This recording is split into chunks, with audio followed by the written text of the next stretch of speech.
Alhamdulillahi Rabbil Alamin. Nahmaduhu wa nasta'inuhu wa nastaghfiruh wa na'udzu billahi min shururi anfusina wa min sayyiati a'malina. Man yahdihillahu fala mudilla lahu wa man yudlil fala hadiya lahu. Ashhadu an la ilaha illallah wa ashhadu anna Muhammadan 'abduhu wa rasuluh wa khaliluhu wa safiyuhu la nabiyya wa la rasula ba'dahu. Allahumma 'allimna ma yanfa'una wanfa'na bima 'allamtana warzuqna 'ilma.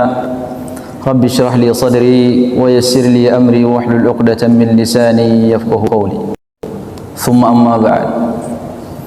Puji syukur alhamdulillah kita panjatkan kepada Allah pada pagi hari ini atas izin dan takdirnya. Alhamdulillah kita bisa berkumpul di tempat yang mulia ini dalam rangka untuk melaksanakan satu ibadah yang mulia, melaksanakan salat subuh berjamaah. Kemudian kita melanjutkan dengan ibadah yang lain, yaitu tafaqquh fid din. Semoga Allah Subhanahu wa taala senantiasa memberkahi langkah kita, memperbaiki amalan kita, mengampuni dosa-dosa kita, dan diberikan kita oleh Allah Subhanahu wa taala senantiasa semangat untuk beribadah dan meningkatkan ketakwaan kepada Allah Subhanahu wa taala. Dan kita berlindung kepada Allah jangan sampai kita diberikan sifat yang disebut dengan sifat bosan. Dan sifat bosan ini jamaah sekalian yang dirahmati oleh Allah Subhanahu wa taala adalah sifat yang sangat buruk, yang dimana seorang hamba apabila mendapatkan sifat bosan maka dia tidak akan bisa menikmati sesuatu. Sahabat Amr bin Al-As radhiyallahu anhu, beliau mengatakan, innal malala min sayyil akhlaq. Sesungguhnya sifat bosan itu di antara sifat yang paling buruk. Maka beliau mengatakan, saya berusaha untuk tidak bosan sama istri saya selama dia bisa diajak bersama, dan saya berusaha untuk tidak bosan dengan pakaian dan kendaraan saya selama bisa saya pakai. Karena kata beliau, kalau orang sudah bosan sama istrinya, bosan sama pakaiannya, bosan sama rumahnya, bosan sama semua orang, apa yang bisa dia nikmati dalam hidup ini? Apalagi wal'iyadzubillah kalau seorang sudah bosan untuk tafaqquh fiddin. Orang kalau sudah bosan belajar ilmu agama, maka dia juga akan bosan dengan agama ini. Karena tidak mungkin seseorang itu dia akan senantiasa cinta dengan agama ini sementara dia bosan untuk mempelajari kemuliaan, keagungan, dan bagaimana orang-orang yang dijadikan oleh Allah Subhanahu wa taala sebagai perantara sampainya Islam ini kepada kita. Karena cukup luar biasa, ikhwan fillah rahimakumullah, Allah Subhanahu wa taala memberikan kita hidayah. Sementara posisi kita satu secara waktu dengan Nabi itu sudah jaraknya sangat lama. Ya, sudah 14 abad. Kemudian jarak secara tempat juga jauh. Dari Mekah ke Indonesia itu jauh. Namun ketika Allah Subhanahu wa taala menghendaki seorang hamba untuk mendapatkan hidayah, sekalipun dia di tempat bumi manapun, maka hidayah itu akan datang. Ketika Allah menutup hidayah bagi seorang, sekalipun dia tinggal di Mekah, kemudian masih keturunan Nabi Abu Talib, itu ditutup pintu hatinya oleh Allah Subhanahu wa taala. Ini kisah yang seperti ini, kata para ulama rahimahullah, harus senantiasa kita ulang agar kita apa? Agar kita merasakan nikmatnya, besarnya nikmat agama ini, di mana Allah Subhanahu wa taala memberikan hidayah ini kepada kita sementara jarak kita dengan Nabi jauh, secara waktu dan tempat sangat jauh. Orang yang dekat dengan Rasulullah, bahkan kerabatnya, menyaksikan wahyu turun, menyaksikan Rasulullah, menyaksikan mukjizat Nabi, ditutup pintu hatinya oleh Allah untuk bisa menerima hidayah yang Allah Subhanahu wa taala turunkan. Pertanyaannya sekarang, apa perbedaan kita dengan Abu Talib? Kenapa kita dipilih oleh Allah? Kenapa Abu Talib tidak? Murni hanya pemberian mutlak dari Allah Subhanahu wa taala. Tidak ada kelebihan kita daripada Abu Talib. Sama-sama Allah. Abu Talib tidak dikasih hidayah, kita dikasih hidayah oleh Allah Subhanahu wa taala. Nah, dengan yang seperti ini, mendengar kisah orang-orang yang ditutup pintu hatinya oleh Allah, kemudian kita baca kisah di dalam Al-Quran. Di antara kisah itu kata Allah Subhanahu wa taala, kullan naqussu alaika. Di antara hikmahnya ma nuthabbitu bihi fuadaka. Ada sebagian nabi kami kisahkan, kata Allah, tujuannya apa Muhammad? Tujuannya untuk menguatkan hati kamu. Nah, kita belajar agama ini harus semangat, tidak boleh bosan. Karena kalau seorang sudah bosan untuk beribadah, menuntut ilmu, maka dia juga dengan berjalannya waktu akan bosan dengan agama ini. Agama gini-gini aja, ya, cuman sholat 5 waktu, kemudian baca Quran, datang Ramadan ya puasa, iftar, sahur, gitu-gitu saja. Padahal agama ini sangat dalam, ilmu ini luas. Al-ilmu kal bahri la sahila lahu. Ilmu ini ibarat lautan tak bertepi. Kalau lautan aja masih bertepi. Kalau ilmu itu tidak bertepi, saking luasnya, saking dalamnya. Musa pernah ditegur oleh Allah Subhanahu wa taala ketika dia menasihati Bani Israel. Kemudian ada seseorang bertanya kaumnya, "Wahai Musa, apakah ada orang lebih pintar daripada kamu?" Kata Musa, "Tidak ada." Dikisahkan oleh Imam Bukhari rahimahullah dalam Kitabul Ilmi, Musa menjawab, "Tidak ada orang lebih pintar daripada saya." Akhirnya Allah Subhanahu wa taala mewahyukan ke Musa, "Wahai Musa, ada hambaku yang aku ajarkan kepada dia ilmu, tidak saya ajarkan kepada kamu, maka tidaklah kamu pergi menemui dia." Kata Musa alaihissalam, "Ya Allah, bagaimana saya bisa bertemu dengan dia?" Kata Allah, "Kamu bawa ikan asin, kemudian kamu taruh keranjang sebagai bekal, kamu berjalan. Di mana nanti ikan asin itu hilang, berarti disitulah orang tersebut, yaitu Khidir." Itulah yang dikisahkan oleh Allah di dalam surah Al-Kahfi, bagaimana pertemuan Musa alaihissalam dengan Khidir. Di sini Imam Al-Bukhari rahimahullah taala membuat satu istimbat hukum bahwa tidak boleh seseorang itu merasa sudah puas menuntut ilmu, sudah menguasai, sudah lebih pintar, tidak bisa. Wa fawqa kulli dhi ilmin alim.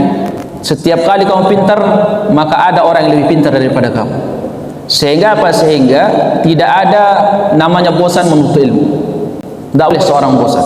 Dengan kita belajar menggali kemuliaan agama ini, tahu bagaimana mulianya agama ini, kita akan semakin cinta dengan agama ini, akan semakin semangat untuk beribadah kepada Allah Subhanahu wa taala. Nah, begitu juga kita saat diberikan tempat tinggal oleh Allah Subhanahu wa taala, jangan sampai bosan. Kalau antum sudah bosan dengan rumah antum, dengan tempat tinggal antum tidak akan bisa menikmati. Apalagi waliyadzubillah kalau sudah bosan sama istri, pasti antum tidak akan bisa melihat ada kebaikan sama istri kalau sudah bosan. Makanya ulama salaf itu berusaha untuk berlindung kepada Allah dari sifat bosan, terkhusus dalam bab ibadah pada Allah Subhanahu wa taala. Jangan sampai, kata mereka, kita ini dicabut nyawa kita oleh Allah dalam keadaan sudah bosan untuk beribadah. Nah, supaya menghilangkan kebosanan ini, apa yang harus kita lakukan? Kita harus punya program pribadi, yaitu dengan cara tafakuh. Masih banyak ilmu tidak kita tahu, dan masih banyak ilmu kalau kita tahu kita tambah semangat. Ikhwani fillah rahimakumullah, kita masih pembahasan kita dalam Kitabul Iman, dan kitab Sahih Bukhari ini subhanallah ya, kalau kita ingin paham Al-Quran, maka tafsirannya ada di Sahih Bukhari. Sahih Bukhari ini bukan sekedar tafsiran penjelasan ayat, tapi Sahih Bukhari ini adalah tafsiran hidup nyata, bagaimana para sahabat memahami Quran, bagaimana para sahabat menjalankan Al-Quran, bagaimana respon para sahabat ketika turun ayat, bagaimana para sahabat ketika merespon ada hukum. Salah satu contoh misalkan, ketika Allah Subhanahu wa taala turunkan larangan minum khamar, kita lihat bagaimana para sahabat merespon. Apakah sama dengan kita atau tidak? Anas cerita, saat khamar belum diharamkan, saya sebagai anak tiri dari Abu Talha saat itu kedatangan tamu, saya disuruh untuk nuangkan khamar ke gelas-gelas mereka. Suruh nuangkan khamar gelas-gelas mereka. Begitu saya lagi nuangin khamar ke gelas-gelas tamu Abu Talha, datang seorang sahabat teriak dari luar, diangkat suaranya, tidak tahu siapa dia, kata Anas bin Malik. Yang jelas itu sahabat. Dia mengatakan seperti ini, "Ala innal khamra qad hurrim." Ketahuilah sungguhnya khamar sudah diturunkan keharaman oleh Allah. Abu Talha tidak melihat siapa dia, tapi yang jelas itu sahabat, dan itu pasti wahyu yang Allah turunkan. Kata Abu Talha tanpa banyak pikir, kata Abu Talha, "Wahai Anas, ambil kendi khamar itu, tempat khamar itu, kamu pecahkan ke jalan." Akhirnya ditumpahkan semua. Anas cerita radhiyallahu anhu, ketika turun ayat pengharaman khamr, itu gang-gang di Madinah itu becek dengan khamr, ditumpahkan keluar semua oleh para sahabat. Tidak ada lagi minum khamr setelah itu. Subhanallah. Apa yang bisa kita ambil? Begitulah para sahabat menafsirkan, merespon ayat itu. Begitu ada larangan langsung, tidak banyak mikir. Untung saya gimana, rugi kalau ini dibuang masih banyak, kan mendingan dijual dulu baru setelah itu taubat. Kalau kita hitung-hitungannya seperti itu, ya kalau bisa kita dapatkan akhirat juga, dunia juga gitu. Kalau sekedar akhirat murni, dunia konyol, kita banyak mikir. Nah itulah bedanya kita sama para sahabat radhiyallahu anhu. Maka kita belajar cerita para sahabat lewat riwayat yang sahih, karena di sana ada cerita riwayat yang tidak sahih. Nah ini yang mengerikan. Sudah terlanjur percaya, kemudian sudah terharu, ternyata di akhirnya hadisun dhaif, berarti palsu misalkan. Apa orang sudah terlanjur terharu dengan kisahnya, tapi ternyata kisahnya tidak benar. Ibarat apa? Ibarat kita nonton film saja. Nonton film hanya buatan drama, dongeng, tidak benar. Ikhwani fillah rahimakumullah. Al-Imam Al-Bukhari rahimahullah, setelah dia pembahasan kapan? 1 bulan yang lalu ya. 1 bulan yang lalu tentang lezatnya keimanan, maka beliau di bawahnya membuat judul seperti ini. Karena di antara kelezatan iman itu akan dirasakan ketika ada 3 sebab. Satu di antaranya kita cinta seseorang karena Allah Subhanahu wa taala. Di bawahnya Imam Bukhari buat bab seperti ini. Babu alamatul iman hubbul ansar. Bab tanda keimanan seorang mencintai orang Ansar. Pertanyaannya, kenapa orang Ansar disebut oleh Nabi SAW? Ikhwani fillah rahimahumullah, orang Ansar itu diantara kelebihannya satu, orang Ansar itu kalau perang terkenal dengan pemberinya, berani melawan musuh. Itu orang Ansar. Jadi kalau perang mereka terdepan. Kalau mereka di rumah mereka itu pendiam, orang Ansar. Bahkan disebutkan oleh para ulama rahimahullah, orang Ansar itu kalau di rumah kayak diatur sama istrinya. Jadi istrinya yang lebih dominan ngomong, dominan ngatur. Jadi dia itu memang apa? Memang di dalam rumah itu lembut sama istri, seakan-akan istrinya menguasai dia, seakan-akan dia penakut, seakan-akan dia tidak punya harga diri gitu. Ya kalau di rumahnya manut aja sama istrinya. Tapi kalau di luaran mereka wibawa. Jadi kalau di luar mereka berani, di keluarga mereka lembut. Beda halnya dengan orang muhajirin. Orang muhajirin itu di luar ya berani, ya sama istri juga gitu. Pokoknya istri tidak boleh bantah. Sehingga terkenal itu perempuan muhajirin itu terkenal pendiam karena terbiasa suaminya galak, ya. Makanya ketika orang Ansar perempuannya itu lebih dominan untuk berbicara. Maka banyak hadis-hadis tentang haid, tentang keperempuanan, tentang wanita yang mimpi basah, itu yang nanyakan siapa? Perempuan Ansar. Perempuan Hajirin pemalu. Mereka mau bertanya sama Nabi malu karena terbiasa ditundukkan oleh suami. Tapi kalau perempuan Ansar enggak. Sampai saking keberkahannya perempuan Ansar ini didoakan oleh Aisyah radhiyallahu anha. Kata Aisyah radhiyallahu anha, rahimallahu nisa'al ansar la yamna'uhunna haya'uhunna yatafaqqahna fi dinihim. Semoga Allah merahmati perempuan Ansar, sifat malu mereka tidak menghalangi mereka untuk bertanya kepada Nabi SAW. Datang perempuan Ansar menemui Rasulullah, ya Rasulullah, gimana caranya saya membersihkan diri kalau sudah selesai haid? Kata Nabi, kamu ambil kapas, kasih minyak wangi, kemudian kamu ikutin bekas-bekas darah yang ada di tempat darah keluar, kemudian setelah itu kamu mandi. Kata dia, gimana caranya gitu? Nabi juga malu, gimana caranya? Tidak jelas. Dia masih belum paham, ingin lebih rinci lagi. Sementara Nabi malu mau menjelaskan karena masalah perempuan. Akhirnya ditarik oleh Aisyah, dibawa ke dalam kamar, dikasih tahu caranya. Ini siapa? Orang Ansar. Kemudian ada orang Ansar yang tanya kepada Nabi SAW tentang perempuan yang mimpi basah. Ya Rasulullah, kalau perempuan mimpi basah juga wajib mandi junub? Iya, kata Nabi. Kata Ummu Salamah, ya Rasulullah, emangnya perempuan juga mimpi basah? Kata Nabi, taribat yaminuka, kamu celaka, kata Nabi. perempuan mimpi basah cuman langka, karena perempuan juga sama punya cairan juga. Makanya kata kenapa anak terkadang mirip ibunya, terkadang mirip bapaknya. Kenapa? Karena sama-sama punya mani.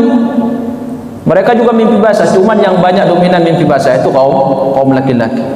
Nah ini orang-orang Ansor. Ada orang Muhajirin hijrah ke Madinah bertetangga dengan orang Ansor. Salah satunya Umar bin Khattab. Umar bin Khattab itu istrinya ya kan orang Muhajirin. Begitu hijrah ke Madinah karena bertetangga sama orang-orang Ansor, berubah tabiatnya itu. Jadi kalau di Mekah kalau tengkar sama Umar itu dia diam. Kalau Umar angkat suara dia diam. Karena tabiat perempuan Muhajirin seperti itu. Begitu sampai di Madinah berapa saat tengkar sama Umar. Umar angkat suara, dia juga angkat suara. Akhirnya Umar heran, loh, kamu kok berubah? Ya, enggak usahlah kamu tanya berubah apa gimana. Itu anak kamu juga Hafsah juga seperti itu sama Nabi. Enggak usah sama saya. Artinya apa? Terpengaruh sama perempuan Ansor. Itu pengaruh berteman. Maka kesimpulannya, kalau istri kita ini kita angkat suara, dia juga angkat suara, berarti itu keturunan Muhajirin. Ya, kalau itu keturunan Ansor, perempuan Ansor. Ya, kalau dia pindah anut, suaminya marah dia diam, nah itu berarti keturunan Muhajirin. Insyaallah semuanya punya kebaikan. Nah, orang Ansor ini disebut oleh Nabi SAW secara khusus, bahkan dijadikan sebagai tanda keimanan seorang harus cinta kepada orang Ansor. Karena orang Ansor ini banyak perjuangannya, apalagi di awal. Dan orang Ansor ini jarang dikasih harta ghanimah oleh Nabi SAW, harta rampasan, karena Rasulullah itu melihat mereka kuat iman mereka.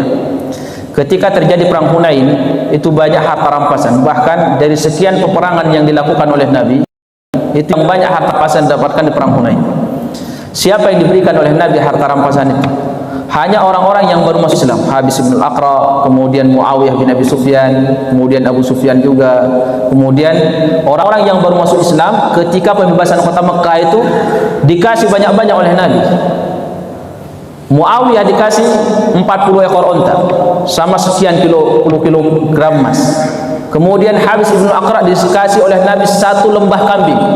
Tidak terhitung berapa jumlahnya. Itu 1 orang. Karena saking banyaknya harta rampasan. Lah orang-orang Ansor itu tidak dikasih oleh Nabi. Sehingga terjadilah omongan-omongan di antara mereka yang dimana omongannya itu, ini kenapa kita tidak dikasih ini? Padahal kita yang perang dari awal, bahkan pedang kita ini masih basah dengan darah mereka ini. Maksudnya mereka yang baru masuk Islam, yang kemarin kita perangi, sekarang mereka masuk Islam. Kemudian mereka malah dikasih oleh Nabi. Kita ini mana? Kok tidak dikasih oleh Rasulullah? Akhirnya sampai itu, omongannya sampai ke telinga Nabi. Akhirnya Rasulullah mengumpulkan orang Ansor di dalam satu tenda, khusus orang Ansor. Nabi ingat kepada orang Ansor. Kata Rasulullah, "Ya ma'syaral Ansar, ma hadzal ladzi sami'tu ankum?" Wahai sekalian orang-orang Ansar, berita apa yang sampai ke telinga saya dari kalian? Kata orang Ansar, "Kama sami'na Rasulullah."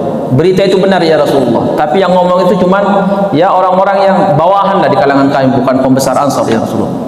Akhirnya Nabi mengatakan seperti, "Ya ma'syaral Ansar, alam ajidkum dhullan fahadakumullahu."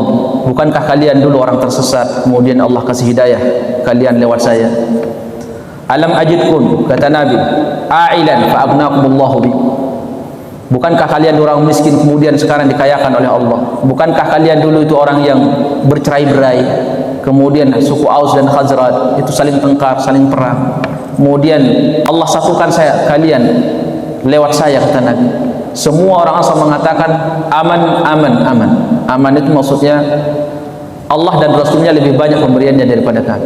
Karena orang Ansar itu mereka ketika tidak dikasih harta rampasan di perang Hunain, mereka ada rasa punya jasa sama agama ini.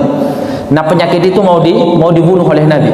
Penyakit yang mulai tumbuh, merasa punya jasa, merasa berjasa kepada agama ini karena berjuang dari awal. Sementara ketika ada harta rampasan mereka tidak dikasih. Itu ada semacam jasanya besar. Kenapa sih kami ini tidak dikasih? Sementara kami yang berjuang, kami yang besar jasa. Akhirnya diingatkan oleh Nabi, jasa kalian tidak seberapa ketimbang pemberian Allah sama kalian dan Rasulnya. Kalian dulu orang yang bercerai-berai disatukan. Siapa yang ngasih? Allah. Akhirnya orang Ansar mengatakan, Allahu wa rasuluhu aman. Allah dan Rasulnya lebih banyak pemberian dari kami. Kami tidak seberapa pemberian kami sama Islamnya. Akhirnya Nabi SAW ingin menghibur orang Ansar dan memotivasi mereka supaya mereka tidak sakit hati. Kata Rasulullah, ya ma'syaral ansar, an-nasu ditharun. Ya ma'syaral ansar, ala tardawna an yadhhaba an-nasu bisyai wal-ibil wal-dhahabi wa tadhhabuna ila buyutikum bi Rasulillah. Kata Rasulullah, wahai orang Ansar, tidakkah kalian ridha, tidakkah kalian menerima jika mereka ini yang saya kasih rampasan, mereka pulang membawa kambing, mereka pulang membawa unta, mereka pulang membawa emas ke rumah-rumah mereka, dan kalian orang Ansar pulang membawa Rasulullah. Akhirnya di situ orang-orang Ansar semua menangis. Radina ya Rasulullah, kami ridha ya Rasulullah. Mereka bawa unta, kami bawa Rasulullah. Ya ma'syaral ansar, kata Nabi, an-nasu ditharun wal ansaru syi'ar. Tahu tidak kalian posisi kalian di hati saya? Kata Nabi SAW, orang yang selain kalian, orang selain Ansar itu dithar, kalian itu syiar. Apa itu dithar? Dithar itu semua pakaian yang kita pakai yang tidak nempel langsung ke kulit, itu namanya dithar, atau baju luar. Kalau bahasa kita, dithar itu baju luar, atau terkadang juga disebut selimut. Maka ada ayat, ya ayyuhal muddathir, wahai orang yang berselimut. Dithar itu selimut. Semua orang selain orang Ansar, kata Nabi, itu mereka ibarat baju luar. Adapun kalian orang Ansar itu syiar. Syiar itu baju yang langsung nempel ke kulit kita, atau disebut dengan baju dalam yang langsung nempel ke kulit. Maknanya apa? Orang Ansar dikabari oleh Nabi, kalian itu lebih saya cintai daripada mereka-mereka yang saya kasih harta. Kenapa mereka saya kasih harta? Karena iman mereka tidak kuat. Khawatir mereka sudah masuk Islam, belum bisa menikmati Islam, akhirnya murtad lagi.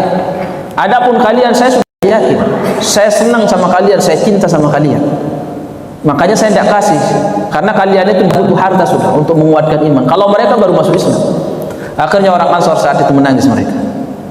Dan orang Ansar saat itu ketika menangis di akhir hayat Nabi SAW, saat Rasulullah mau wafat, itu orang Ansar bertanya, ya Rasulullah, ini gimana ya Rasulullah kalau nanti kamu sudah meninggal? Kata Nabi SAW, Rasulullah mengumpulkan semua para sahabat. Rasulullah, wahai para sahabat sekalian, siapa nanti yang jadi khalifah setelah saya, maka saya berwasiat, tolong kalau ada orang Ansar yang berbuat salah, tolong dimaafkan. Kenapa? Orang Ansar ini sudah selesai berjuang, kata Nabi. Kewajiban mereka untuk memperjuangkan agama sudah selesai, tinggal sisanya, tinggal hak mereka belum kita penuhi. Maka siapa di antara kalian nanti yang jadi khalifah, maka tolong diperhatikan orang Ansar, mereka yang banyak jasa di awal berjuangnya atau ditegakkannya negara Islam di Madinah. Itu orang Ansar yang berjuang. Kalau mereka salah, udah tutupilah kesalahan mereka. Tidak seberapa dibanding kebaikan yang mereka berikan kepada agama ini. Udah tutupi. Dan saya kasih tahu, kata Nabi SAW, semua yang hijrah ke Madinah ini dari muhajirin itu akan banyak berkembang besar. Sementara orang Ansar ini yakin akan semakin sedikit. Subhanallah, saat ini ditelusuri oleh para ulama rahimahullah, orang yang tinggal di Madinah yang keturunan orang Ansar sedikit. Adapun dari kalangan muhajirin itu sudah jadi suku dan suku besar di Madinah. Benar apa kata Nabi SAW, orang Ansar ini jumlahnya semakin hari akan semakin sedikit. Artinya mereka ini semakin tidak kuat nanti. Lah orang kalau sukunya sudah sedikit jumlahnya, otomatis tidak punya power, tidak punya kekuatan. Maka Nabi berpesan kepada orang-orang muhajirin, kalian nanti yang jadi khalifah, tolong perhatikan hak orang Ansar, karena orang Ansar berjuang dari awal. Nah di sini Nabi SAW, ikhwan fillah rahimakumullah, ayatul ansar hubbul iman, ayatul iman hubbul ansar. Tanda daripada keimanan seorang itu, dia cinta orang Ansar. Wa ayatul nifaq bughdul ansar, dan tanda kenifakan itu ketika seorang dikasih rasa benci sama orang. Ini dijadikan dalil diantaranya oleh Imam Malik rahimahullah tentang apa? Tentang kenifakan orang-orang yang memusuhi atau benci sama orang Ansar secara umum. Apa yang ingin disampaikan oleh Imam Bukhari di sini? Kenapa dia sebut orang Ansor? Karena keutamaan orang Ansor itu banyak. Maka beliau ingin menyampaikan, siapa di antara kita semua atau siapa saja yang lebih banyak jasanya atau pengorbanannya terhadap agama ini, berjuang sama agama ini, maka mereka lebih layak untuk dicintai daripada yang lain. Kita harus cinta kepada orang beriman semua, tapi kecintaan kita harus beda-beda, tidak boleh sama. Kenapa? Karena kecintaan kita sama orang beriman itu karena keimanan mereka. Kemudian setelah itu nanti dilihat siapa yang paling banyak pengorbanannya, perjuangannya, kemudian amalan solehnya di dalam agama ini harus lebih kita cintai daripada apa? Daripada mereka yang biasa. Saat kita mencintai orang lebih soleh daripada orang biasa di kalangan orang beriman, itu pahalanya lebih besar. Cinta sama orang lebih soleh, si A misalkan kesolehannya atau tingkat ketakwaannya di sisi Allah lebih tinggi, si B tingkat ketakwaannya di sisi Allah itu rendah. Saat kita mencintai si A, itu pahala kita besar, lebih besar daripada saat kita mencintai si B. Begitulah yang ingin disampaikan oleh Imam Al-Bukhari rahimahullah, bahwa kecintaan itu bagian daripada iman. Sama saat kecintaan ini kita berikan kepada orang kafir, maka kita berdosa. Tapi saat kita berikan kepada orang beriman, apalagi para ulama dan para sahabat radhiyallahu anhum, itu lebih besar pahalanya di sisi Allah Subhanahu wa taala. Maka Anas bin Malik radhiyallahu anhu mengatakan, "Inni uhibbu Abu Bakrin wa uhibbu Umar wa uhibbu Utsman wa uhibbu Ali." Saya itu senang pertama kali kepada Abu Bakar, kepada Umar. Dia urutkan itu kecintaan dia. Kenapa? Karena yang layak harus lebih kita cintai setelah para nabi Abu Bakar, setelah itu Umar, setelah itu Utsman dan seterusnya. Begitu urutannya. Kemudian Al-Imam Al-Bukhari rahimahullah membawakan hadis di bawahnya. Ini hadis Ubadah bin Samit radhiyallahu anhu. Kata Ubadah bin Samit, wa kana syahida Badran. Ubadah bin Samit salah satu sahabat yang ikut perang Badar. Ahli hadis punya kebiasaan, atau ahli sejarah atau para ulama pada umumnya, kalau menyebutkan salah satu biografi sahabat atau nama sahabat, dan sahabat ini termasuk yang ikut perang Badar atau perang Hudaybiyah atau perang Badar secara umum, itu lebih banyak, itu disebut ini Al-Badr. Ini Al-Badr. Kenapa? Karena semua orang yang ikut perang Badar dijamin masuk surga. Dijamin masuk surga. Sekitar 312 orang. Itu semua dijamin masuk surga. Saat kita mendengar atau membaca atau tahu ada nama sahabat yang ikut perang Badar, apa yang harus kita lakukan? Kita tidak boleh menyamakan dengan saat kita mendengar nama sahabat yang tidak ikut perang Badar. Bagaimana kita menyikapi? Kata ulama rahimahullah, ketika sahabat ini seperti Ubadah bin Samit yang disebutkan di sini, dia ikut perang Badar, maka kita yakin dia ahli surga, yakin 100% ahli surga. Kenapa? Karena Nabi SAW sudah mengabarkan tidak akan masuk neraka orang yang ikut perang Badar, dan juga orang yang ikut perjanjian Hudaybiyah. Di antaranya Ubadah bin Samit radhiyallahu anhu. Kata beliau, anna Rasulullah sallallahu alaihi wasallam qala wa haulahu isabatun min ashabihi. Nah, Imam Bukhari mengurutkan kenapa orang Ansor ini harus layak kita cintai, dan bagaimana awalnya ada istilah orang Ansor. Siapa yang menamakan mereka orang Ansor? Anas bin Malik pernah ditanya oleh seorang tabi'in, siapa yang menamakan kalian orang Ansor? Allah atau kalian sendiri? Kata Anas, Allah. Laqad taballahu 'ala nabi wal muhajirin wal ansar. Allah telah menerima taubat seorang nabi yaitu Rasulullah dan orang-orang muhajirin dan ansar. Allah yang menamakan kami orang Ansar. Kenapa mereka disebut orang Ansar pertama kali? Disebutkan di sini awal ceritanya mereka disematkan dengan kalimat Ansar, yaitu ketika sekelompok orang Ansar datang dari Madinah, pergi melaksanakan manasik haji, kemudian berbaiat di Aqabah pertama bersama Nabi. Apa isi perjanjian mereka sama Nabi? Ketika Rasulullah di Mekah, saat itu tidak ada yang mau menerima dakwahnya, tidak ada yang mau menaungi Nabi, tidak ada yang mau membela Rasulullah. Datang belasan orang Ansar. Mereka mengatakan, ya Rasulullah, kami siap untuk membela kamu seperti kami membela anak-anak kami, dan kami siap menampung kamu di Madinah. Sejak itulah orang Ansar disematkan kalimat Ansar oleh Allah Subhanahu wa taala ketika perjanjian Al-Aqabah Al-Ula, yaitu Aqabah yang pertama di Mekah. Di perjanjian Aqabah itu Nabi SAW mengatakan kepada para sahabat, "Bai'uni ala an la tusyriku billahi syai'an." Jadi dulu orang kalau mau masuk Islam datang kepada Rasulullah berbaiat. Ya, karena jumlah kaum muslimin sedikit. Apa di antara hikmah kita harus berbaiat? Karena kalau seorang masuk Islam diam-diam, nanti tidak ketahuan oleh kaum muslimin dia masuk Islam. Nanti dia tidak akan diberikan haknya sebagai seorang muslim. Nanti dia tetap dianggap orang kafir. Maka kita saat ada orang Nasrani masuk Islam atau orang kafir masuk Islam, dia harus melakukan isyhad, mempersaksikan keislamannya di hadapan kaum muslimin. Tujuannya apa? Supaya dia diperlakukan seperti saudara muslim.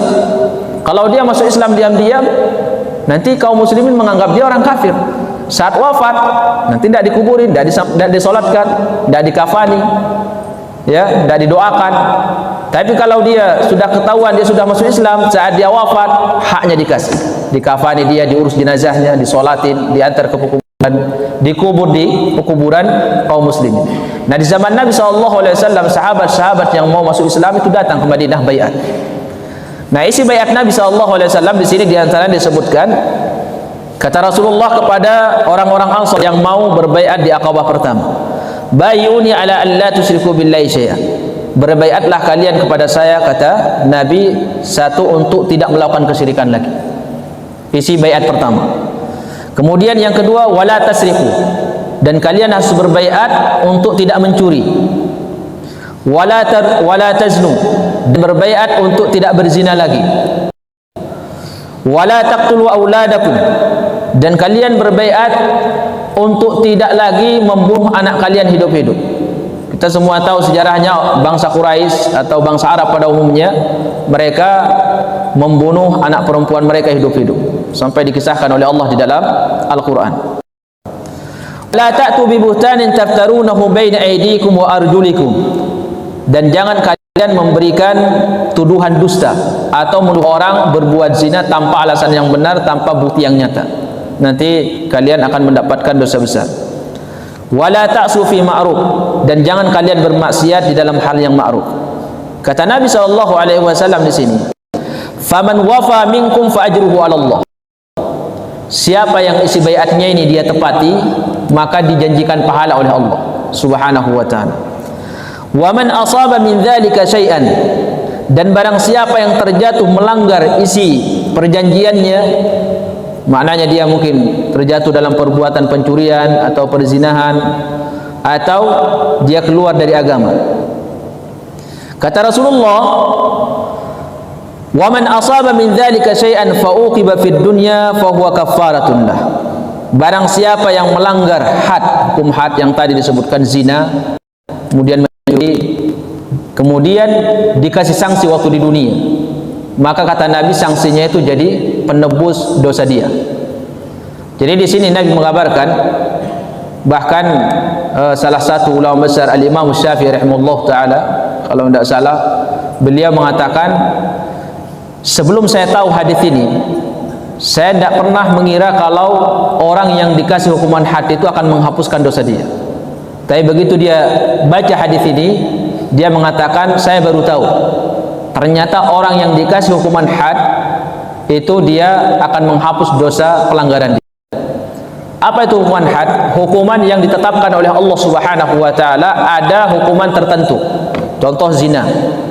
Kalau orang terjatuh dalam perbuatan zina, di dalam Islam diapain? Ini kan kita di Indonesia tidak ada. Sudah lama hukum Islam ini sudah tidak ada. Dulu sempat ada di Sudan. Ketika pemerintah mereka yang kelima, An-Numairi namanya, itu sempat dia menegakkan syariat Islam. Jadi semua pencuri dipotong tangannya. Orang yang murtad itu dibunuh saat tidak mau lagi taubat. Ada namanya Muhammad Taha di sana, orang kebatinan, jadi tidak mau sholat, dan dia mengatakan bahwa dia bisa mengendalikan ini alam semesta ini. Akhirnya dikumpulin oleh para ulama di zaman An-Numairi, dikumpulin suruh taubat, tidak mau dia, karena dia masih megang kuat keyakinannya. Akhirnya dipenggal lehernya. Orang-orang yang mencuri itu dipotong tangannya. Potongan tangannya ditaruh di mana? Digantung di kabel-kabel tiang listrik sepanjang jalan raya. sehingga orang saat itu lihat takut mencuri, tapi tidak lama. Beberapa bulan setelah itu dikudeta lagi, kemudian hukumnya seperti saat ini, sampai saat ini. Intinya apa? Intinya ketika terjadi hukum Islam di sana, itu takut orang mau mencuri, mau murtad, mau kemudian mempermainkan agama, takut karena ada hukum Islam. Nah sekarang tidak ada hukum, ya orang mau curi, mau koruptor, mau apa, bebas saja. Ya, tidak ada hukum, mau berzina, tidak ada masalah. Isu dihina, keluar dari agama, keluar masuk, tidak ada konsekuensi. Kenapa tidak ada yang menegakkan? Karena memang ini harus yang menegakkan, tidak boleh individual. Tidak boleh orang melihat orang berzina langsung dirajam, tidak boleh. Itu khalifah kaum muslimin yang melakukan. Tidak boleh orang individual. Tidak dibenarkan di dalam agama. Orang yang terjatuh dalam perbuatan zina diapain? Dirajam. Kita sampai lupa sudah hukum rajam karena tidak pernah melihat, mungkin juga jarang dibahas. Dirajam kalau dia berkeluarga, kemudian dia berzina, terjatuh dalam perbuatan zina, dirajam. Kalau perempuannya gadis yang lakinya sudah pernah nikah atau masih punya istri, atau pernah nikah sebelumnya sudah cerai, itu namanya muhsan, terjatuh dalam perbuatan zina, anak gadisnya, perempuannya gadis, maka si lakinya dirajam sampai mati. Ya, kemudian si gadisnya dicambuk 100 kali. Kalau semuanya sama-sama sudah berkeluarga, maka dirajam sampai mati. Kalau anak muda sama anak gadis, maka dicambuk 100 kali. Setelah itu diasingkan selama setahun. Diasingkan. Kata Rasulullah, barang siapa di antara kalian, dan ini juga khitabnya kepada kita semua, kalau ada seorang muslim terjatuh dalam perbuatan zina, kemudian dikenakan sanksi hukum had di dunia, maka hukuman had itu akan menghapus dosa zina dia. Jadi di hari kiamat tidak lagi ada sanksi, akan menghapus dosa zina dia. Perzinahan itu dengan apa dia bisa dibuktikan? Dengan dua cara. Satu, itu dengan pengakuan. Dan semua yang dirajam di zaman Nabi SAW itu pengakuan. Ma'iz, Ghamidiyah, itu semua pengakuan. Yang kedua dengan saksi. Nah saksi ini harus 4 orang laki-laki, tidak boleh perempuan diterima. Kalau ada ibu-ibu 100 orang menyaksikan ada orang berzina, terus dia lapor ke khalifah, dicambuk semuanya 100 orang. Kenapa? Tidak diterima kesaksian perzinahan kecuali 4 laki-laki muslim yang adil, bukan pelaku, bukan orang fasik. Jadi kalau perempuan tidak diterima, siapa yang melapor dicambuk. Kesaksian anak kecil juga tidak diterima.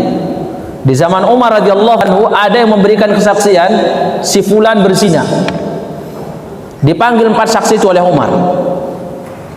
Satu memberikan kesaksian, saya melihat dia berzina. Ini berarti baru 1, tinggal 3 orang belum terpenuhi, dipanggil yang kedua. Kamu menyaksikan?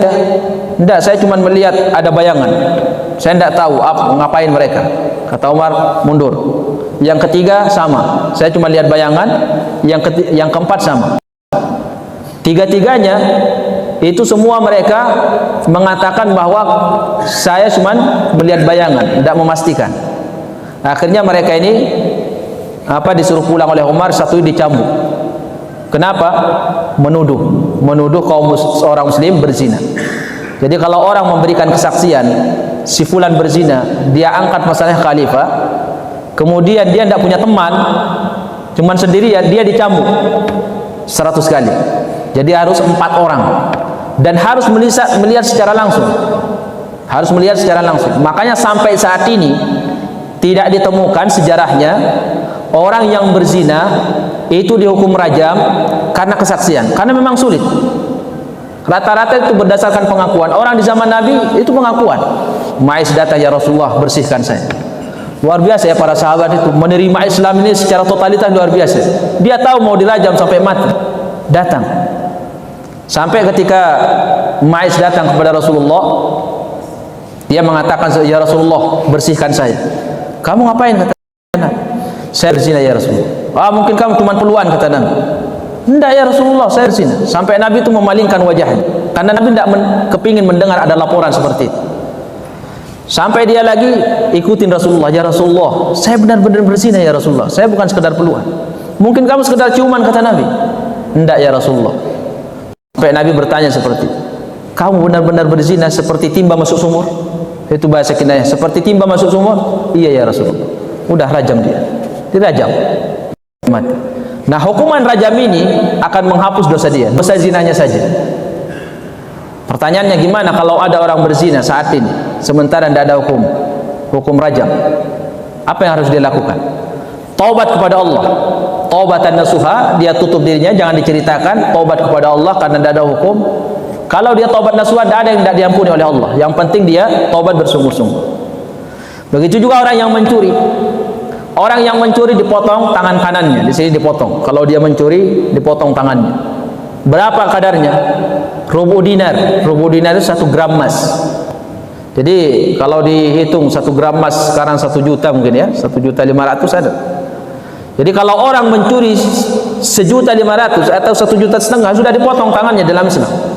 Apalagi kalau sampai 100 juta, sampai 1 miliar, ya itu sudah dipotong tangannya. Di sini dipotong.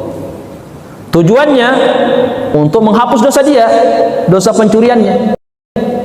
Nah, ada orang zindik, orang munafik ingin mengkritik hukum Islam. Dia mengatakan seperti ini. Kenapa tangan orang muslim itu jadi murah saat mencuri? Masa cuma 1 juta dia mencuri dipotong? Sementara kalau ini dipotong, misalkan ada teman kita memotong tangan jari-jari kita. Ini 10 onta ini diatnya. Ya, kalau ada orang muslim memotong 1 jari saudaranya sama muslim, maka dia harus bayar diat 10 onta. Berapa itu harganya? Mahal. Kalau ini semua dipotong jadi 50 onta. Kenapa mahal? Kata dia. Sementara kalau dia mencuri cuma 1 juta dipotong dia, kok jadi murah? Jadi dia ingin mengkritik. Ini katanya hukum yang tidak adil. Dibantah sama salah satu ulama Syafi'iyah dengan kalimat yang terkenal. Kata dia seperti ini, ketika tangannya i'tamanat ghalat, ketika tangannya ini amanah, tidak mencuri, maka harganya tinggi. Ya, tinggi, jari-jarinya 10 onta. Tapi saat dia khanat, kalau dia lagi pengkhianat, dalam arti dia mencuri, maka dia murah harganya, dihargai dengan murah. Kalau sekarang ini ada orang mencuri kemudian tidak dihukum, apa yang harus dia lakukan? Taubat. Kalau dia tidak taubat kepada Allah, atau dia taubat tidak taubatan nasuha, maka kata Nabi SAW, nanti di hari kiamat tahtal masyiah. Ini akidahnya Ahlussunnah wal Jamaah. Semua pelaku dosa besar yang belum sempat bertaubat kepada Allah Subhanahu wa ta'ala tahtal masyiah. Nah, di sini nanti perbedaan kita dengan orang Khawarij. Orang Khawarij dan Mu'tazilah mengatakan semua pelaku dosa besar belum sempat bertaubat kepada Allah dan keburu meninggal dunia, maka kekal di dalam neraka. Ini Mu'tazilah, Khawarij. Tapi orang beriman Ahlussunnah ada istilahnya pelaku dosa besar atau murtakibul kabira, pelaku dosa besar belum sempat taubat kepada Allah, nanti hari kiamat tahtal masyiah. Insya'a afa anhum. Kalau Allah menghendaki, Allah maafkan mereka. Kalau tidak, Allah hapus mereka dengan neraka. Nah, ini kalau hukuman had. Jadi semua hukum had yang ditegakkan itu akan menghapus dosa perbuatan dia yang terkait dengan hukum had tadi. Kalau hukum minum khamr, ada tidak hukuman hadnya berapa kali cambukan? Tidak ada. Itu diserahkan kepada imam. Sekarang di sini disebutkan oleh Nabi terakhir, orang yang murtad, keluar dari agama juga dihukum had. Dikasih hukum had, yaitu apa? Dipenggal lehernya. Kata Nabi SAW, man baddala dinahu faqtuluh. Yang keluar dari agamanya harus dipenggal lehernya. Jadi tidak boleh orang main-main dengan agama ini, dipenggal lehernya. Dulu ada seorang sahabat buta, a'ma, diriwayatkan oleh Abu Daud dalam kitab Sunan. Kemudian dia punya budak perempuan. Lah budak perempuan ini hampir setiap saat itu mencela Nabi. Terus Nabi diomongin sama dia, dicela sama dia. Kata majikannya, kata sahabat ini, jangan, itu tidak boleh dalam agama. Tapi dia tidak berhenti. Akhirnya kata sahabat ini, di malam hari saya ambil semacam pacul, kemudian saya tusukkan ke perut dia, akhirnya boy perut dia. Di pagi hari lapor kepada Nabi, ya Rasulullah, budak perempuan saya yang muslimah itu sering mencela kamu. Saya sudah ingatkan, dia tidak berhenti. Saya ingatkan kesekian kali, tidak berhenti. Akhirnya saya bunuh dia. Gimana ya Rasulullah? Apakah saya dikisos? Kata Nabi, damuha hadar. Darah dia sia-sia, kamu tidak boleh dikisos. Artinya dia sudah layak untuk dibunuh, karena memang dia sudah murtad keluar dari agama, karena dia mencela Rasulullah, menghina Nabi sallallahu alaihi wasallam, melecehkan Rasulullah. Itu dia dibunuh. Nah sekarang kalau ada orang yang dihukum had, dibunuh karena dia tidak mau bertaubat dari riddah dia, dari perbuatan dosa dia, kekufuran dan kesyirikan dia, kemudian dia dipenggal lehernya, apakah pemenggalan lehernya akan menghapus dosanya? Kalau ini tidak, ini pengecualian. Nabi ketika mengatakan siapa yang melanggar hukuman had kemudian dikasih hukum sanksi di dunia, maka akan menjadi penghapus dosa dia, kecuali apa? Dia hukuman hadnya terkait dengan kekufuran dan kesyirikan, suruh taubat, tidak mau taubat, maka di dalam Islam orang seperti ini dipenggal leher. Dan saat ini banyak orang yang melecehkan Islam, menghina Islam, enjoy saja hidup. Kenapa? Karena sekali lagi belum ada hukum Islam secara totalitas yang bisa menegakkan hukum. Itu kalau ada, tidak ada yang berani. Kalau ada, tidak ada yang berani. Islam itu akan jaya, orang kafir akan takut sama kita semua, tidak ada lagi yang injak-injak kaum muslimin. Tapi karena belum ada, maka ya seperti inilah, seperti yang disampaikan oleh Nabi, umat Islam ini banyak tapi musuh-musuhnya tidak takut sama dia, seperti buih di lautan. Habis waktunya. Nah intinya di sini, di masalah hadis yang terakhir ini, Imam Bukhari terkait dengan masalah iman ingin menyampaikan bahwa seseorang imannya juga akan bertambah saat dia berusaha untuk menghindari apa yang dilarang oleh Allah Subhanahu wa taala, akan tambah imannya. Ada keinginan untuk mencuri, dia tahan, dia dapat pahala, naik imannya. Ada keinginan untuk berzina, ditahan sama dia karena takut sama Allah, maka dia juga akan tambah imannya dan mendapatkan pahala di sisi Allah Subhanahu wa taala. Sama seperti orang itu sholat. Gimana kalau ada orang yang mau berzina atau mencuri tapi tidak jadi karena ada orang? Nah, pertanyaannya, apakah dia dapat pahala tambah imannya? Dia tidak jadi mencuri atau berzina karena takut sama orang, bukan takut sama Allah. Dapat pahala tidak? Tidak dapat pahala dia, karena dia takutnya sama orang. Tapi dia ada dosa tidak? Tidak dosa. Tidak dosa dia. Dosa zina maksudnya. Tapi langkahnya itu sudah dosa dia. Contoh misalkan ada orang mau mencuri, dia sudah pergi ke rumah orang itu mau dirampok sama dia, kemudian dia sudah cari tempat, tiba-tiba ada orang yang melihat, tidak jadi dia tidak dapat dosa pencurian, tapi dia sudah dapat dosa melangkah ke sana itu.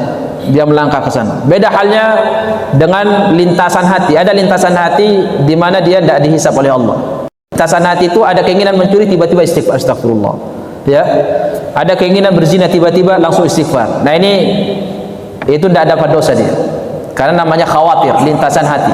Tapi kalau dia sudah ada keinginan berbuat maksiat, kemudian dia sudah melangkah berusaha untuk melakukannya, tiba-tiba tidak jadi, maka dia dapat dosa sesuai kadar apa yang sudah dia lakukan dari sebab yang ingin dia lakukan untuk maksiat. Seperti itu kita menambah keimanan kepada Allah Subhanahu wa taala dengan amalan saleh dan menahan diri dari perbuatan maksiat kepada Allah Subhanahu wa taala. Kita tinggalkan karena Allah, bukan karena manusia. Baik, jazakumullahu khairan. Kalau masih ada waktunya, apa habis waktunya? Habis ya? Pertanyaan. Ya baik, terakhir kita buka tanya jawab. Barangkali ada pertanyaan. Ya silahkan. Gak usah malu-malu tanya.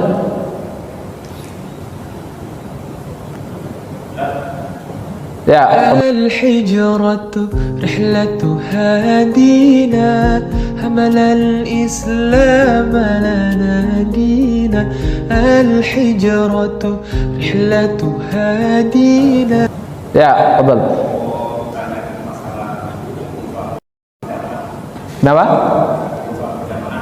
Sholat berjamaah.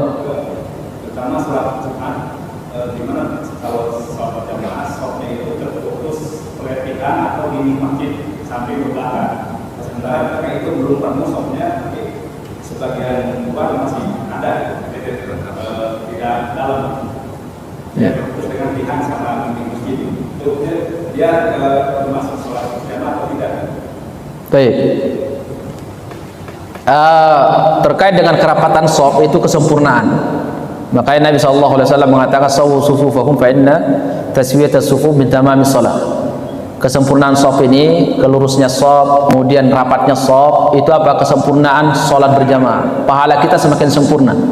Bukan hukum sah atau tidaknya dia sebagai jamaah. Tidak. Ya, dia kesempurnaan. Dan cara merapatkan shaf itu, jamaah sekalian yang dirahmati oleh Allah, itu bukan kaki yang pertama kali dirapatin.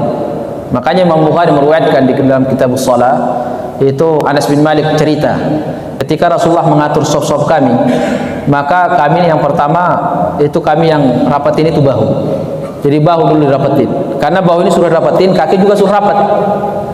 Jadi para sahabat yang pertama kali rapatin itu bahunya. Baru setelah itu kakinya. Bukan kakinya dulu baru bahu, karena bahu tidak bisa lebar. Ya. Tapi kalau kaki dia bisa ngikut. Makanya orang kalau mau buat shaf itu jangan terlalu lebar melebihi dada dia, karena nanti tidak akan rapat itu. Dan juga tidak terlalu sempit, karena nanti temannya itu akan ngejar kakinya. Itu susah. Maka kita ini ngatur shaf, ngatur kaki ya sesuai dengan postur tubuh kita. Dan itu baru rapat. Begitu para sahabat radhiyallahu anhu. Jadi mereka yang rapatin pertama itu bahu. Setelah rapat bahu, nanti kaki baru diatur. Jangan kaki dulu. Kebanyakan kita kan enggak, kaki dulu diatur.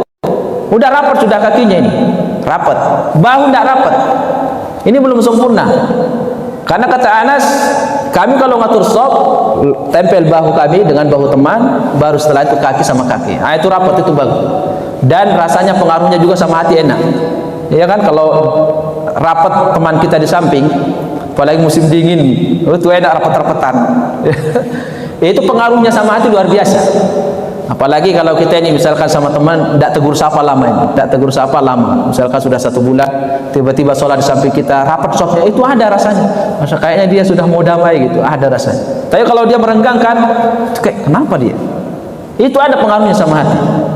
Nah, terkait dengan hukum sholat jamaah, Nabi SAW itu memang menghimbau, dan ini dijelaskan oleh para ulama rahimahullah, bahwa ketika kita ngatur shaf, usahakan jangan sampai ada tiang di tengahnya. Agar apa? Agar shaf itu tidak terputus oleh tiang. Nah, kalau nanti ternyata ada yang di luar sana dan di sini masih kosong, lebih baik di sini dan di situ. Di sini diisi, baru ketika ini sudah full boleh di luar. Ini sudah darurat namanya. Kalau sudah darurat tidak ada masalah. Tapi selama ada yang kosong, maka yang kosong juga di dalam dulu diisi. Bahkan ulama rahimahullah taala menyebutkan, kalau shaf pertama ini tidak ada tiang, bisa rapat semua shaf. Kemudian shaf kedua ada tiang. Kemudian kalau buat shaf nanti shafnya terputus oleh tiang. Sementara di shaf ketiga itu kosong, tidak ada tiangnya, lebih baik itu di shaf ketiga yang dikasih. Shaf kedua dikosongin. Ya, shaf yang ketiga. Jadi shaf di mana tidak ada tiang. Begitu para ulama rahimahullah taala menjelaskan, karena memang para sahabat seperti itu. Tapi kalau nanti ternyata sudah full, mereka sholat di luar, dipisahkan oleh dinding, itu masih satu jamaah. Tapi Imam Bukhari menyebutkan, jamaah itu tidak harus kita semuanya nempel atau satu tempat sama imam. Contoh misalkan imamnya di dalam kamar, kita di luar, jadi makmum, itu boleh. Atau dipisah sama sungai ini. Nah, zaman dulu tidak ada masjid tidak banyak seperti kita. Jadi banyak orang sholat di padang pasir atau di atas tanah, itu banyak. Ya, mereka imamnya di balik sungai, kita di sini. Selama bisa kelihatan atau kedengaran suaranya, maka bisa jadi imam. Jadi semua orang yang jadi makmum dan bisa mengikuti imam itu hanya dengan 2 cara. Cara yang pertama itu mendengar suaranya. Misalkan di sholat malam tidak kelihatan imam gerakannya, tapi kedengaran suaranya, bisa kita sholat jamaah dan disebut sholat jamaah dan sah. Atau tidak kedengaran suaranya tapi kelihatan gerakannya, kita bisa mengikuti, juga bisa sholat jamaah. Makanya Imam Bukhari menguatkan pendapat atau madhab, ketika kita takbiratul ihram, itu disamakan antara ucapan sama pengangkatan Allahu Akbar. Jangan Allahu Akbar dulu baru tangan, atau tangan dulu baru takbir. Kata beliau Allahu Akbar. Di antara hikmahnya apa? Kata ulama di antara hikmahnya itu ketika nanti ada makmum di belakang, ya di makmum di belakang, satu makmum buta, maka patokannya apa dia? Suara. Yang makmum yang satunya dia tidak bisa dengar. Patokannya apa? Patokannya gerakan. Ya kalau kita bisa kedua-duanya. Ini taruhlah ini ada makmum satu buta, satu tidak dengar. Kemudian bagaimana dia bisa sama-sama imam takbirannya? Ya kalau imam barengan, dia angkat tangan sekalian sama suara Allahu Akbar. Si buta patokannya suara, orang yang tidak bisa mendengar patokannya gerakan. Sama gerakannya itu di belakang. Tapi kalau kita takbir dulu misalkan takbir dulu Allahu Akbar baru angkat tangan. Nanti si buta takbir duluan dia Allahu Akbar. Orang tidak mendengar nanti takbirnya karena dia melihat imamnya belum angkat tangan. Kalau angkat tangan duluan, angkat tangan baru takbir Allahu Akbar. Nanti yang bisa melihat tidak bisa mendengar nanti takbir duluan. Si buta nanti mendengar suara belakangan. Nah itulah diantara hikmahnya ketika imam takbir itu sunnahnya disamakan antara ucapan takbir sama pengangkatan kedua tangan. Jadi tetap sah sholat jamaahnya, tapi kurang sempurna selama di dalam masih ada yang kosong dan tidak terputus shaf. Seperti Allah a'lam. Jazakumullah khairan. Ada yang lain? Waalaikumsalam.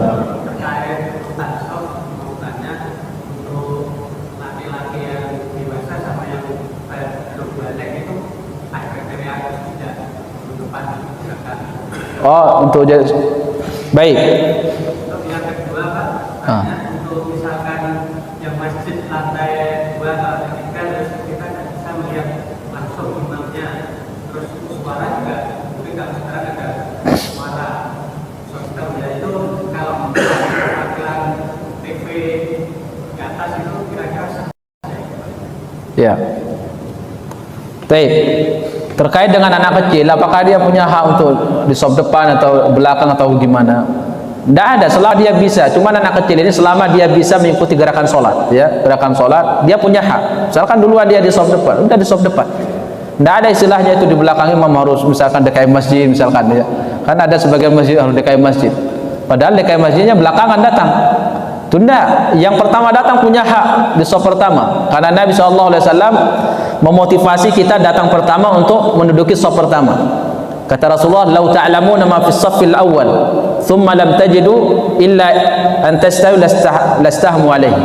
Andaikan kalian tahu besarnya pahala di saf pertama dan kalian tidak bisa mendapatkan kecuali harus diundi, maka kalian akan mengadakan undian. Maknanya karena kita banyak tahu, akhirnya mundur. Ya, dipersilahkan saudaranya, ayo silahkan. Itu sebenarnya kita ngasih pahala besar sama dia.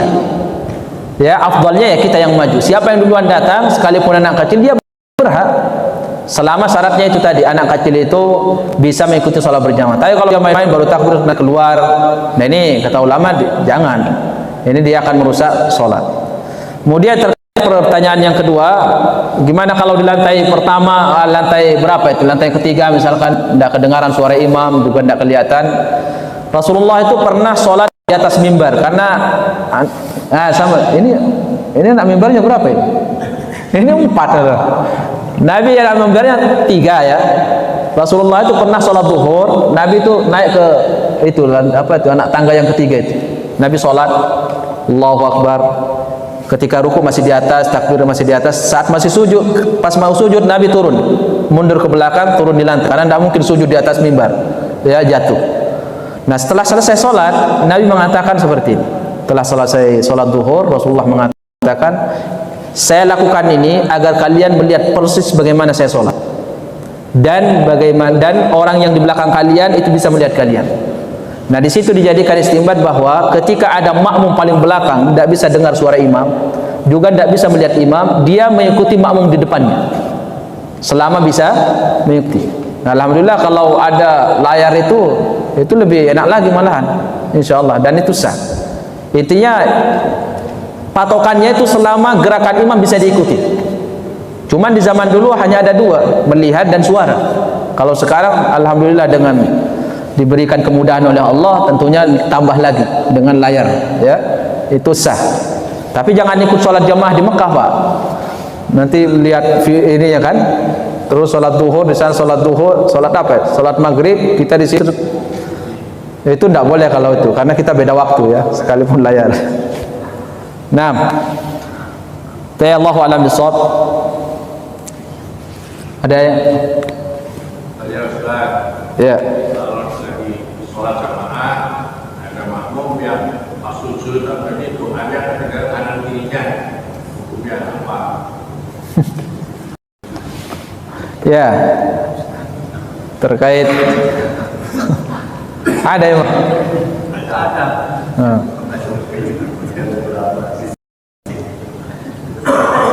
ya, kita tidak menemukan sahabat radhiyallahu anhum melakukan hal tersebut kecuali di doa iftitah, ya, apa namanya, doa bangkit dari ruku' i'tidal.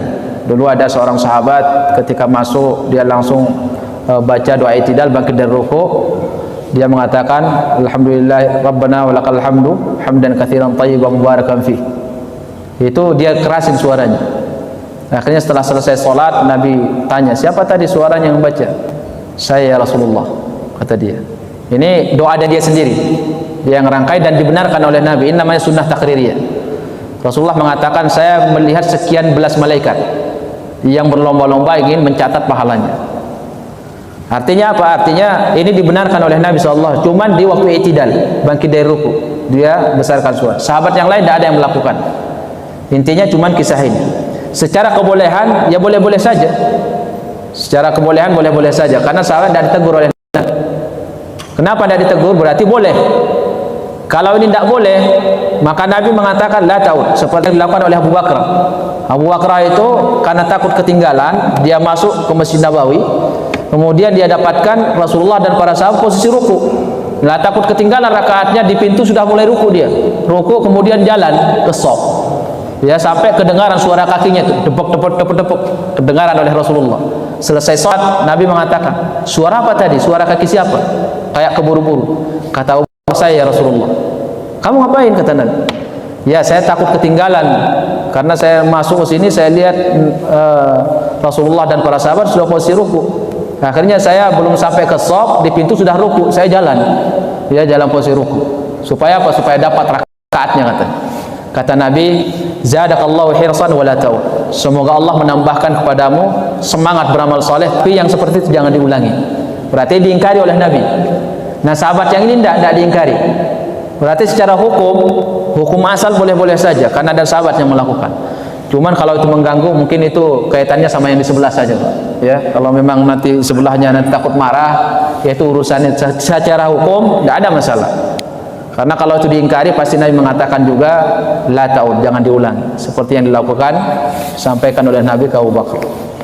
Ya, itu terkait masalah itu aja, yang di sampingnya gitu.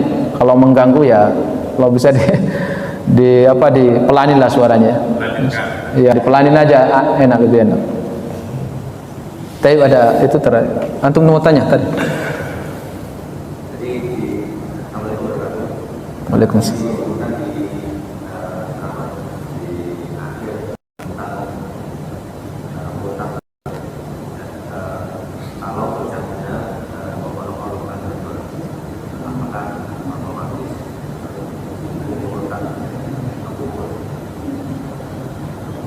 Baik, memperolok agama, apakah hukum murtad? Nah, ini secara umum bahasa ulama seperti itu. Sampai ada seorang salah satu ulama Syafi'iyah mengatakan al-i'lamu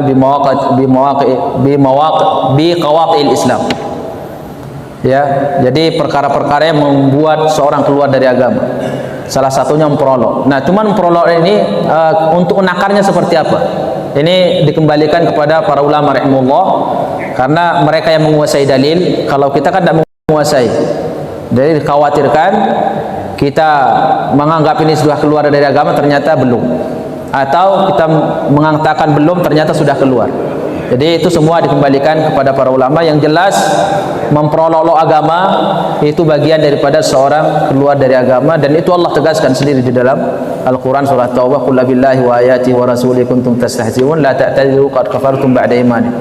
Apakah Allah dan Rasulnya dan ayatnya kalian perolok-olokkan? Jangan mengutarakan alasan kalian sudah keluar dari agama setelah itu. Allah mengatakan sendiri, tadinya beriman keluar dari agama gara-gara istihza dan memperolok agama Allah Subhanahu wa taala. Baik jamaah yang dirahmati oleh Allah, satu lagi. Enggak tahu boleh. Ayah boleh katanya. Ya. Bagaimana teknik imam ketika dia batal keluar dari mimbar, misalnya jamaahnya itu banyak 8, bagaimana tekniknya? Apakah keluar saja atau kalau ada pintu langsung ada pintu lagi ke atas bisa langsung ngambil air wudhu gitu? Ya. Gimana kalau imam batal? Kalau imam batal ya dia taukil, diwakilkan. Jadi dia keluar, nanti sebelum dia keluar satu orang suruh maju. Atau kalau misalkan dia tidak taukil, ya makmum paham sendirilah siapa yang maju ke depan. Jangan imamnya yang ditunggu. Bukannya imamnya yang batal itu kemana lewatnya? Oh, kemana lewatnya? Oh, pertanyaan dia ini, masya Allah, kemana lewatnya? Dia lewat dia belah makmum, sop makmum, atau dia lewat di depan makmum? Karena darurat tidak ada masalah. Karena darurat, tunggu sana atau lewat depan darurat. Nah, mungkin terbang kan? Nah, jazakumullah khairan. Naqtatim bi du'a kafaratul majlis. Subhanakallahumma wa bihamdika asyhadu an la ilaha illa anta astaghfiruka wa atubu ilaik. Assalamualaikum warahmatullahi wabarakatuh.